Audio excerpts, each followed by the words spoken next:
Abul Hassan, who is going to deliver speech. Asghari Begum Habiba.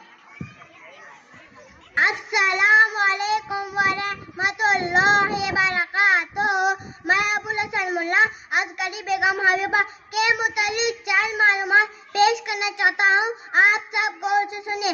Asghari Begum Habiba तहरीकी आज़ादी की एक नुमाया खातून थे। वह एक बहादुर निडर खातून थे जिन्होंने हिंदुस्तान की आज़ादी की जंग में बरतानी राज के खिलाफ अपना अहम किरदार अदा किया।